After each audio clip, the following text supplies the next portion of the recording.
Good afternoon. We have the privilege here, Paulo Freire, to introduce Dr. Dumay, College President of ElMS, who will be interviewed by 7 of our students here.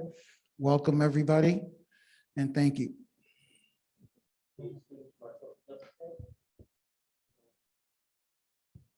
Again, thank everyone for participating in this interview with Dr. Dumay. I do want to give credit to our social justice student panel for the work that you put into it, and thank you to their advisors. Rhonda, Melina, thank you for all the work that you've done in making sure that this happened as smoothly. And Desmond, I want to say, Desmond Maisonette has done an amazing in terms of working with faculty, students, and the community in bringing this together. So the first person is Jayla. The mic is yours. You can't sing and dance, okay? Hi, I'm Jayla Fisher. Something about me is that I'm 15. I'm in the 10th grade, and I am the vice president of our Social Justice Student Council. My first question I have for you is, did you from Haiti? If you did, what was going on in Haiti that caused you to move? Thank you, Jayla. First of all, let me say good afternoon to everyone, and let me thank the principal, the leadership team of Paulo Freire. Of course, Desmond asked my VP of Enrollment Management, John Scully, and John twisted my arm. No, I'm happy to be here. Thank you for the question, Jayla. Yes, I grew up, I was born in Haiti and grew up in Haiti. I went to primary school in Haiti, so it's really two segments of the school system, primary and secondary, and secondary school in Haiti as well, and came to the United States after secondary school for college. And it's interesting the way that you ask the question, because truly it is the circumstances of what was happening in Haiti at the time that sort of led for me to be here. And, you know, God works in mysterious ways. When I finished high school, that was 1987, the country, if you know anything about 1987, that was the end of the long dictatorship of the Duvalier family. And there was a big revolution, overthrow of the family. And the country went for a period of political instability and turmoil. And so when I finished high school, all the colleges were closed. And so young people like me were wondering what we were going to do, what would happen, starting to look at studying outside of the country, because didn't want to have our studies stopped. And through various opportunities, found a scholarship through the United States Agency for International Development, and landed in college at Lincoln University in Missouri. And then, as they said, the rest is history.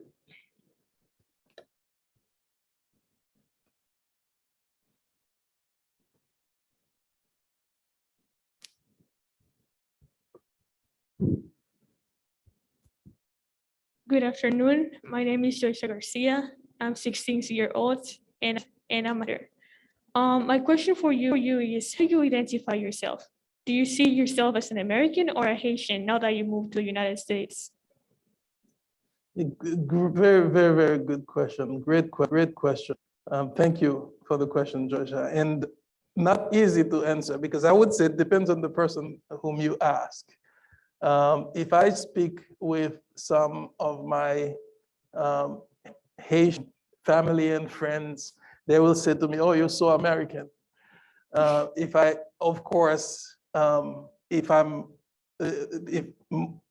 American looking at me, would say, "Well, you come from a different background, and you have an accent," and those types of things. So I would say that I'm clearly from Haitian descent.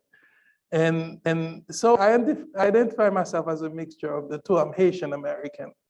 And there are clearly a lot of benefits and a lot of drawbacks to sort of be in that mixture. People who are hyphen will always, talk about some of the benefits of being a Haitian American.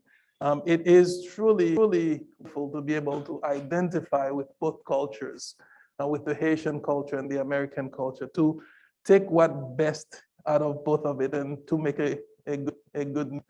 And I try to I have two children. My daughter is a freshman in college, and my son is in graduate school. Is doing his A, and I try to impart into them, not difficult to impart into them the American part because they're growing up in it, but some of the Haitian part so that they can also see that what's good. But the drawback is that you can always be seen as well, but you spent most of your time in the United States, so you don't understand what's happening in Haiti right now. You're American, but you grew up in Haiti, so you're not. So you're always seen as sort of an outsider. Look at both cultures. I think the benefits far outweigh the drawbacks of being a hyphenated.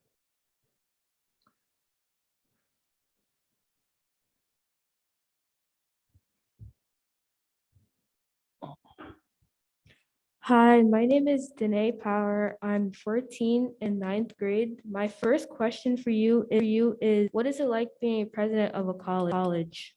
Hi, Danae. Wow, now that's a tough question. One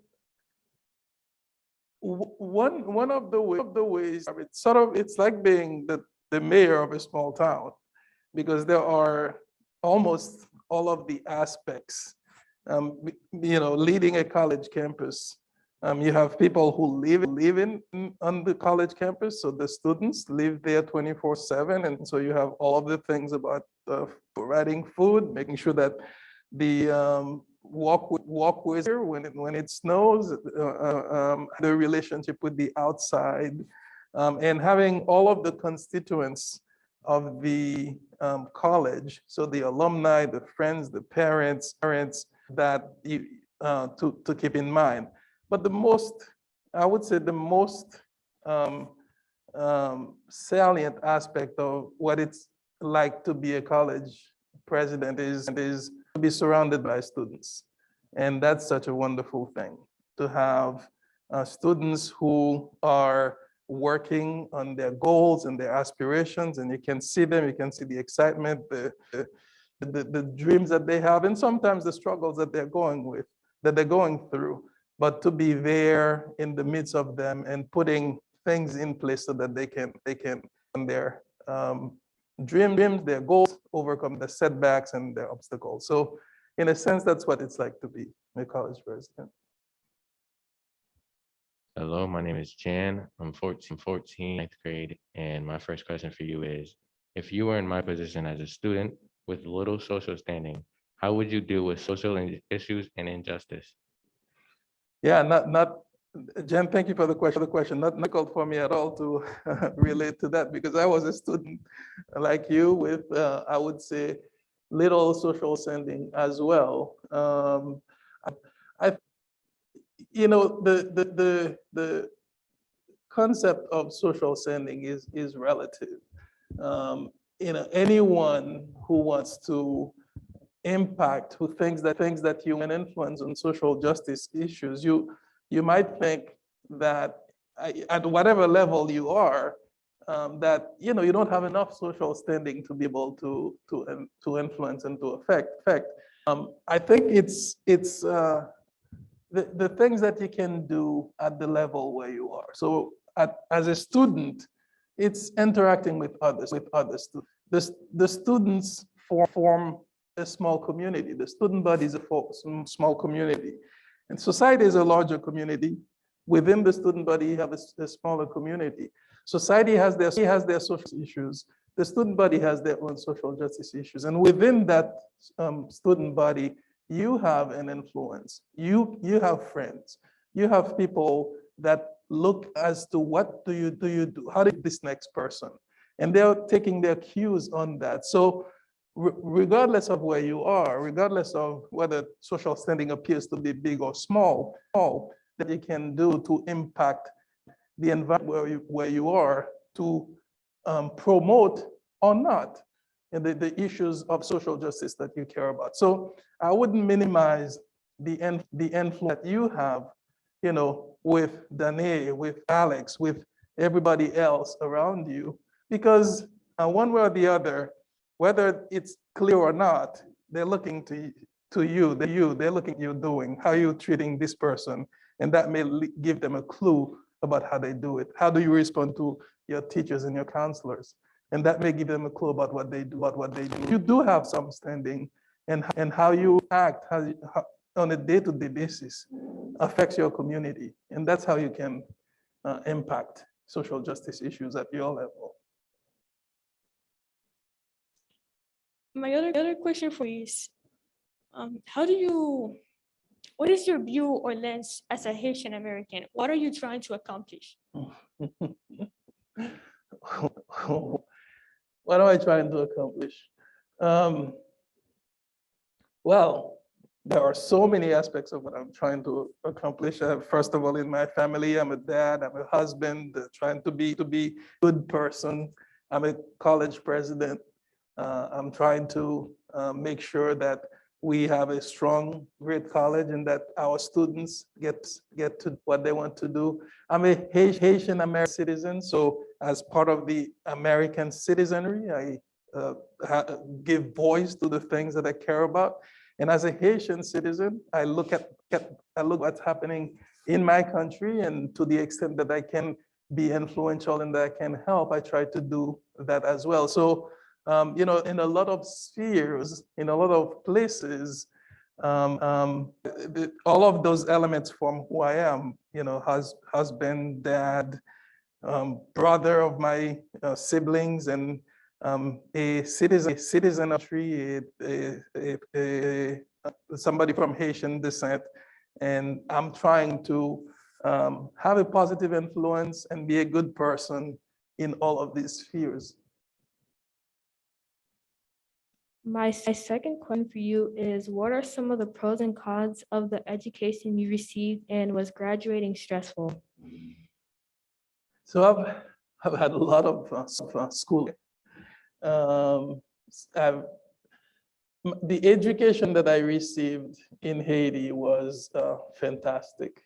I went to Catholic education and so parochial education, both for primary and secondary. And it's only when I came to the United States and I came to college and I went to graduate studies that I realized how great a foundation I received. And so the foundation that you're receiving while you are in school right now is really, really important. And I would, emphasize doing the best that you can to learn as much as you can right now, because that foundation is going to be with you as you move forward. I would say so that education was wonderful. The ones that the Haitian higher education, the Haitian education system is very theoretical and less practical. For example, when I came took some of the lab courses which require hands-on practice, I had less practice than some of my peers. Anything that had to do with going to a chalkboard and doing math problems, I was very good at. But in the labs would be, a little behind. So pros and cons of that. I went to a historically Black college and university, Lincoln University in Missouri. It was experience, even though I was coming from Haiti and landing in Missouri, but I think the fact that I was in a historically Black college and university helped make that transition. Great experience. I went to first graduate degree at Framingham State University. I was working and going to school. Great experience as well. And then two additional graduate Boston College and Boston University. Really fantastic education. The last question was graduating stressful? I think the most stressful part was when I was doing my third degree, because all of the work so far has been in a classroom, and you take exams and then you pass. Doing a graduate degree, the last part of it, you work by yourself. It's really your own pace at when you complete the work and when you can defend your dissertation. And so that was really full, working full time, being a full time dad, husband, and completing that work. So my next question for you is, what are some of the biggest sacrifices you had to make in order to get to the position that you're in? Yeah, good question. I think really the first big sacrifice was to leave my family, leave my country, and come to study in the United States. That was a big move, where I wasn't quite sure what was, expecting me as a college student. I was very excited, but it was a great move and a big sacrifice. And then sacrifices along the way, as I completed those grad degrees, when I was working full time and when I had a family. Some of my son particularly was young at that time, and so last time with the kids, my wife was this tremendous support that allowed me the time to be able to devote to studies while I was doing that. So those are some of the sacrifices I would say that were necessary to get to where I am. My name is Angel Perez. I'm 17. I'm a senior here at Paulo. I'm also part of the student council. And my question for you is, what's a quote or saying that helps you stay inspired? Yeah. There are many quotes. Martin Luther King Jr. has a number of quotes that come to mind whenever I want to be inspired. The Horace Mann quote about education as a great equalizer is a quote that comes to mind. But I would say, if I want to settle myself, there's a Ephesian passage where it says to have the sentiment of Jesus Christ, who humbled himself. And so it's a way to think about yourself, with a sense of humility. Even that doesn't mean that you don't have confidence in yourself. That doesn't mean that you don't have confidence in your abilities. But if you approach things with a sense of groundedness and humility, I think that can settle you in situations that you're facing. Good afternoon. My name is Roxy Cruz. I'm 16 in the grade, and I am president of the Social Justice Student Council at Paulo. My question for you is, what benefits would I get from attending ElMS College? How much time? Well, I'm biased, of course, but ElMS is a really fantastic institution. We about the size of the institution, which is, in my sense, optimal, because it is small enough that you're going to be known as a person. Your team will know you. Chances are the president will know you. And you're going to be able to participate in not only the classroom stuff, but as activities, playing sports, participate clubs, and those types of things. We believe that education is holistic.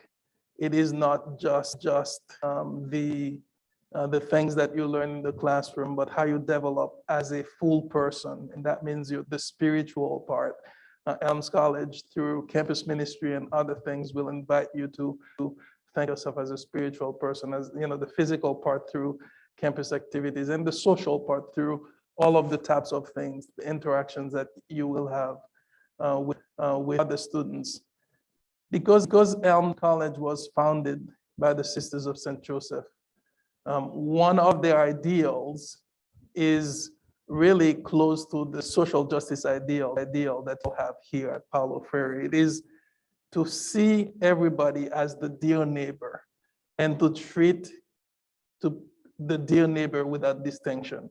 And so to treat everybody as a neighbor and all people to look at them as a neighbor, all people without distinction. I think the way that we aim to treat one another, whether it's students, faculty, and staff, one of the things that you will hear that you would hear ElMS College often is that there's a sense of community at the college. So those are the non-curricular aspects. Of course, we have great academic programs. We're known very well for a number of things that we've had a lot of everybody will tell you about ElMS nursing program. But of course, we have great programs in communication sciences and disorders, education program, business program. And not a lot of people know the strength of ElMS business programs, but all of the liberal arts education, we prepare students to be broadly educated, a liberal arts education, but that also prepares students for professions. 44% of the students that come to ElMS College are first-generation college students.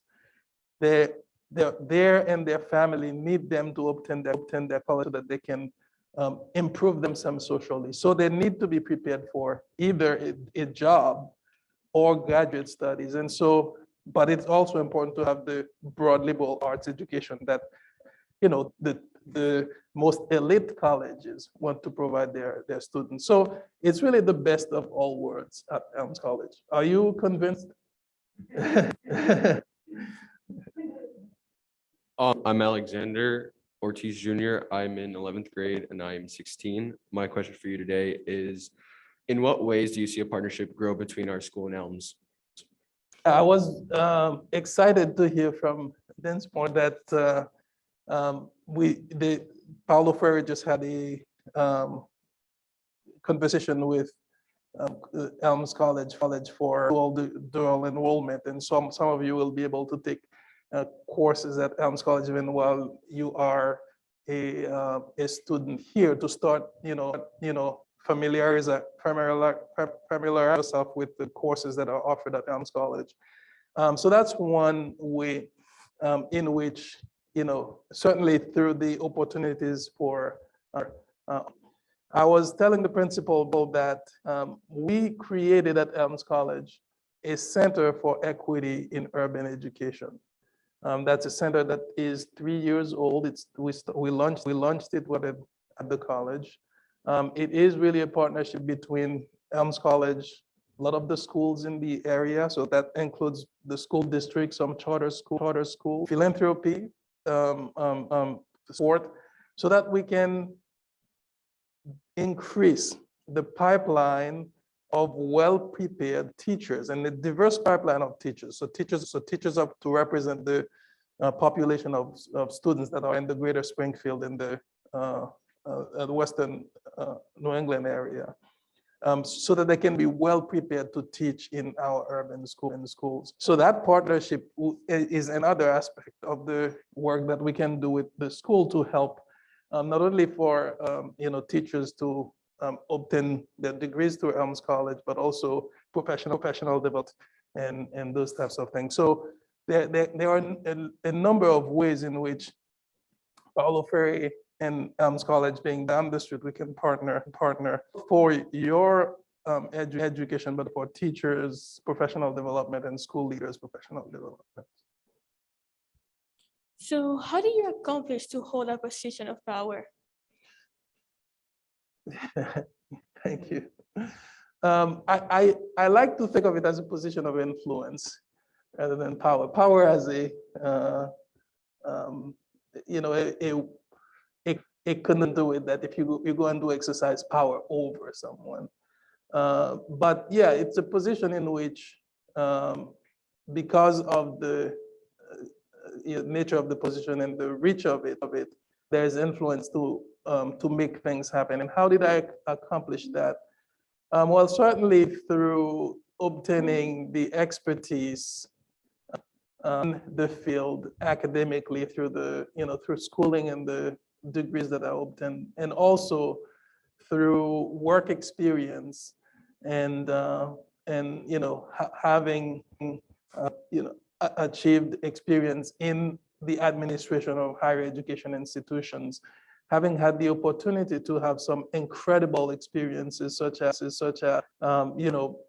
being Harvard University when Harvard was creating a school of engineering and applied sciences, something that they hadn't done in 50 years, and to be asked to set up the administrative structure for the School of Engineering and Applied Sciences. So having had this I would say basket of academic preparation and expertise, and being willing to look at opportunities, and when they are offered to me, that what led me to be in the position where I can have the influence that I have.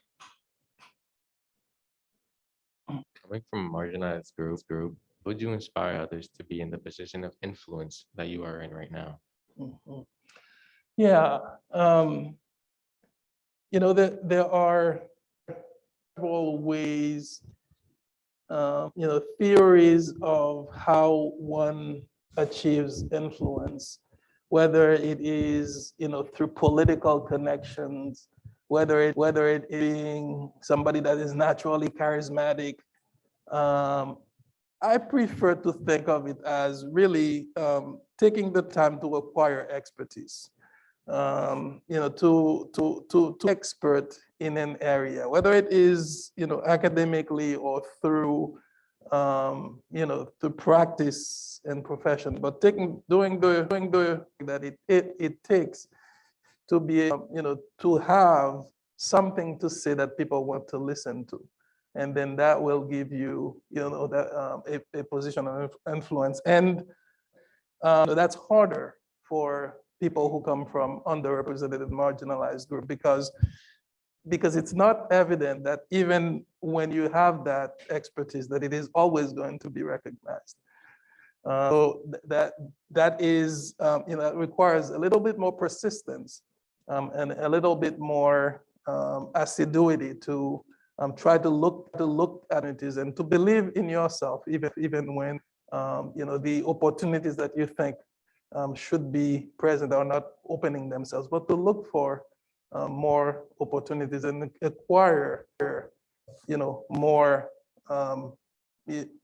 expertise, so that people ultimately will want to listen to you. So my last question for you is that only 16.8% of college presidents are of color.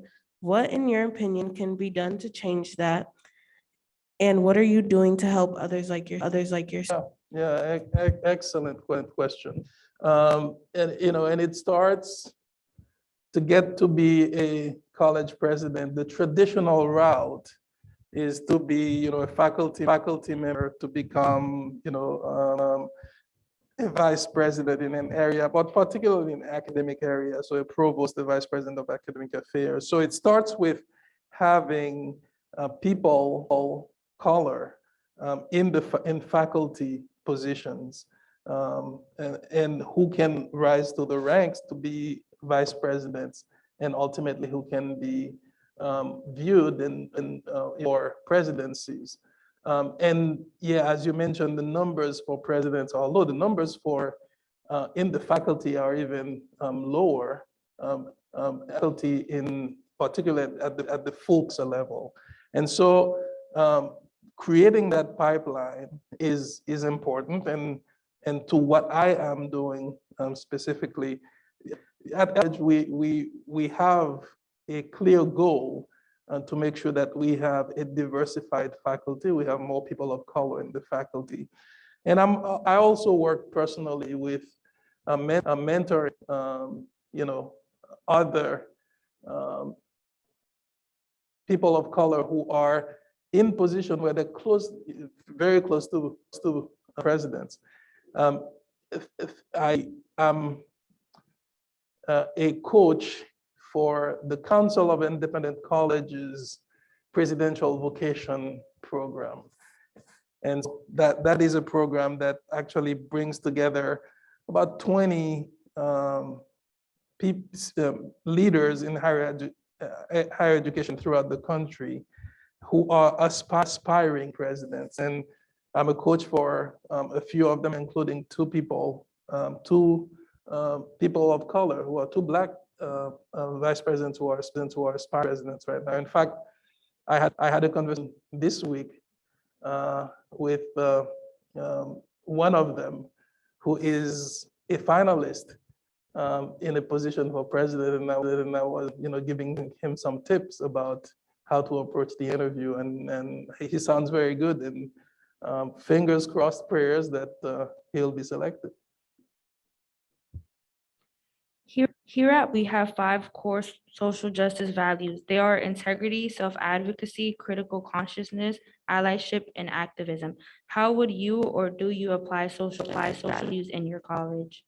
Yeah, similar to Paulo Freire, ElMS College has a set of core values. They are faith, community, justice, and excellence. And as you heard, justice is one of those core elements. And I mentioned a little earlier the ideal of the Sisters of St.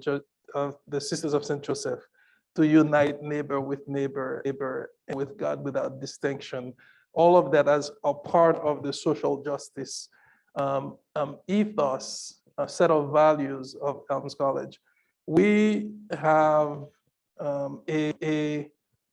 an office of diversity and inclusion. I appointed a chief diversity officer, and we have a director of diversity and inclusion within the students to make sure that we live up to these ideals of justice, inclusion, belonging, excellence, so that we can have a campus in which we are just towards everyone, and that everyone feels included and feels welcome. So it's a work in progress. No institution that I know of feels like that they've reached that, but we're certainly working at it. And congratulations to Paulo Freire. Of course, you were founded as a social justice school, and for coming on this, and all of you who are member of the social justice committee for making that a priority for you. How would you influence people of color to have a career like yours? Yeah, I talked about some of the folks that I'm mentoring. Every opportunity that I get, I go to academic conferences, I meet people who are in vice president position, or people who are in academic positions who are thinking about getting to, it is a career in higher education administration, or even wanting to be to the presidency. The things to get to that are pretty clear. You have to get the education that is needed. Obviously, it's higher education, so there are a set of credentials, and then putting yourselves in position, looking for working with someone who can give you advice, and being ready to do the hard work. It's not, certainly for people of color, it's not a guarantee that the hard work necessarily lead to that, but it certainly doesn't hurt to have the hard work and to have somebody who is willing to mentor you and you to get to that. It is, there's no, I can't think of anything more rewarding than to help young people achieve their goals and inspiration. So it's a great career. And so certainly every opportunity that I get to try to influence and encourage people to get into that line of work, I do. My last question for you is, what is the easiest and hardest part about the president of ElMS College? Yeah, I don't know about easiest, but I would say the most fun part. And the most fun part is, my office is I walk across the quad and I go into the dining hall. And the most fun part is in that walk is I'm to get lunch, is to encounter students and to talk to students and to take a minute and talk to students and find out, how they're doing and what's going on. And that is the best of any day that I can have, is to have some of those times when I talk to students and I just encounter and mingle and hear about the great things that they're doing. The hard part, there are so many hard parts, especially during the past 2 years that we've had with the pandemic. It's been really challenging to make places safe. That at the same time that we continue to provide all students the opportunity to advance their education without any interruption. So currently, that would be the hardest part of the position. How do you feel about the startup of a social justice college or university? That sounds like a great idea. So I'm assuming you similar to the Paulo Freire school, which has a social justice mission. I think some colleges and universities would say that they are currently pursuing a social justice ideal, a social justice mission, particularly some of those which educate a large number of students from underrepresented groups, students from lower socioeconomic backgrounds, students from first generation of college families.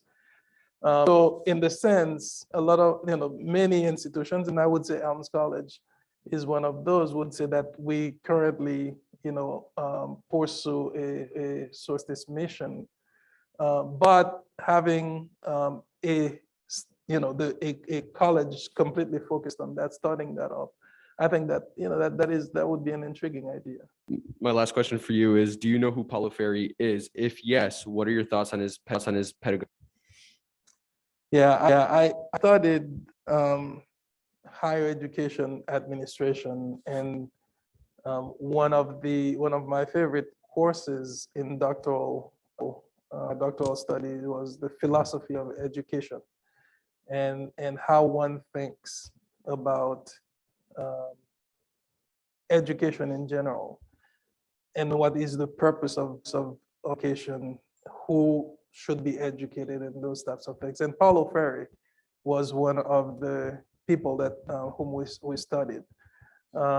His view on the purpose of education, the way that education should be conducted, is one of the pillars of what is called critical, which is the view of education, that education is not neutral. If you think of, there are in society people who are oppressors, and so people who are who want to maintain the status quo, and people who they want to maintain the status quo over. Education either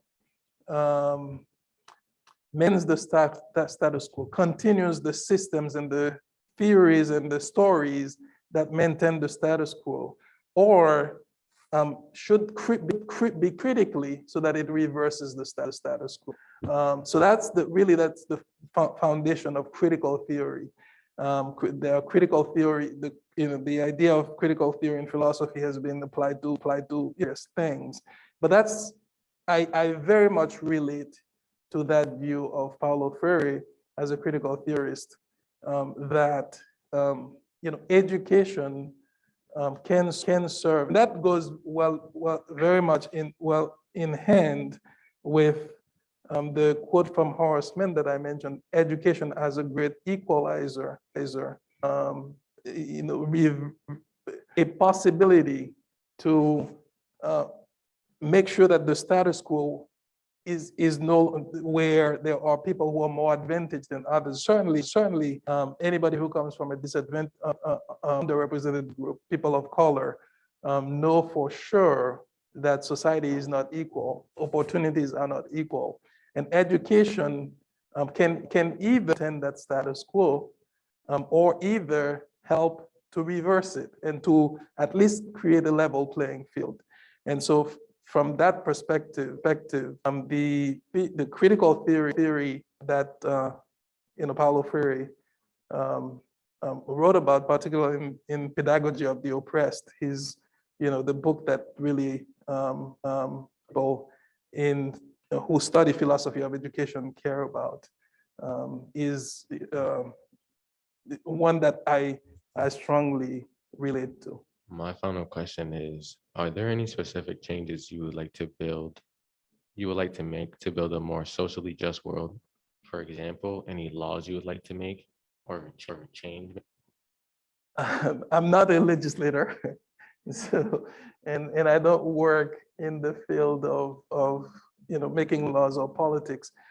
So I think about the areas where I have influence, the areas where I have a sphere of influence, and I think, and it certainly is in education, and the place where I can exercise this influence right now, it's in the greater Springfield area through ElMS College, and that is why the one thing we can do is to make sure that the education that all kids receive, particularly Black and brown kids, prepare them to be as competitive as anyone else, when they're ready for the next step. And one of the things that we know that has be a hindrance to that is that there aren't in the education system. We have a large population of Black and brown kids in Springfield, Holyoke, Chicopee, in the schools, but not as many Black and brown teachers and professors and faculty members, or people, white teachers, faculty who are well to teach those kids in a culturally receptive way. And so that's why the Center for Equity in Urban Education is one of the things that we created at ElMS College to see how we can affect change in that regard. It's something that happens overnight, but that's one place where I have potential to influence. And collectively at ElMS College, where we have the potential to influence things, not necessarily laws, but through creating a system, the pipeline of well-prepared teachers to teach all of your kids, all of you guys. Well, Dr. May, I can't thank you enough. We can't thank you enough for your deep, insightful responses to these questions that our students have provided you to. I think that I would like to have a round of applause, if you may, everyone here, for the questions and the work that our students have put forward and your responses. I think the next step, you to soon see our students walking on your campus when you're walking to get food, that you'll be stopping by and asking them how they feel about life on your campus. I look forward to continued relationship, and as we work together in not only providing them opportunities for and changing their trajectory in their life, but in the community around us for which they grow up, better community. So again, I thank you. I humbly thank you. And I know that you said Martin Luther King.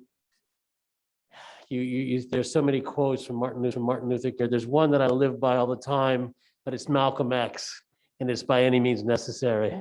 So I want to applaud you again and thank you so much for being a thought partner in the lives of our kids. Thank you. Thank you. And I want to thank you guys for the very, very, very thoughtful questions. Those were excellent questions. So thank you. And thank you, everybody, for having me here. Thank you. Do you think learning should be an experience or a lesson? An experience or a lesson? Good question. Well, I think there's room for both, right? And also that depends on the student, right? Every student learns differently. There are people who are listeners and observers, and take a lot of information that way.